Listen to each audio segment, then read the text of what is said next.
ভগবান বিষ্ণু চারটি হাতে থাকা প্রতীকগুলির আসল মানে জানলে আপনি শুধু অবাকই হবেন না, শুনে আপনার জীবন বদলে যেতে পারে। বিশ্বাস না হলে ভিডিওটি তাড়াতাড়ি দেখুন। হিন্দু ধর্মে বিষ্ণু দেবতা শুধু রক্ষক নন, তিনি সময়, শৃঙ্খলা এবং ধর্মের মূর্ত প্রতীক। কিন্তু তার চার হাতে যে চারটি জিনিস, শঙ্খ, চক্র, গদা আর পদ্ম, সেগুলির প্রতীকী মানে চলুন জেনে নিই। শুধু অলংকার নয়, প্রতিটি জিনিস আমাদের জীবনে এক একটা গভীর দর্শন শেখায়। প্রথম শঙ্খ। শঙ্খ মানে শব্দ, আর এই শব্দই ব্রহ্মাণ্ড সৃষ্টি করেছে। শঙ্খ মনে করিয়ে দেয় আপনি যা বলেন তারই শক্তি আছে। আপনার কথা দিয়ে আপনি সৃষ্টিও করতে পারেন, আপনি ধ্বংস করতে পারবেন। ভগবান বিষ্ণুর শঙ্খ আমাদের শেখায় কথার মূল্য বুঝুন। দ্বিতীয় চক্র মানে সুদর্শন চক্র। এটি শুধু অস্ত্র নয়, এটা সময়ের প্রতীক। সময় ঘুরতে থাকে, কারো জন্য থামে না। সুদর্শন চক্র বোঝায় অন্যায় হলে সময়ই তার বিচার করবে। আপনি যদি সত্য পথে থাকেন, সময় আপনার পক্ষে ঘুরে দাঁড়াবেই। তৃতীয় গদা। গদা হলো শক্তি, ক্ষমতা। তবে এটি বাহুবলের প্রতীক নয়, এটি নৈতিক শক্তির প্রতীক। অন্যায়, অসত্যের বিরুদ্ধে রুখে দাঁড়ানোর শক্তি, নিজের ভিতরে দুর্বলতা কমানোর ক্ষমতা।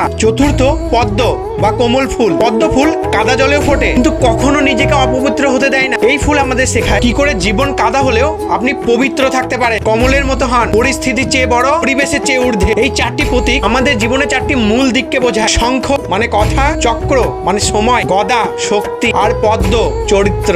ভগবান বিষ্ণুর হাতে থাকে এই চারটি প্রতীক শুধু দেবত্বের পরিচয় নয়, আমাদের জীবনের পথ নির্দেশ। জীবনে যদি এই চারটি বিষয় আপনি আয়ত্তে আনতে পারেন, তাহলে আপনিও ভগবান বিষ্ণুর মতো হতে পারবেন, অর্থাৎ রক্ষক হয়ে উঠতে পারবেন আপনার পরিবারের, সমাজ এবং নীতির।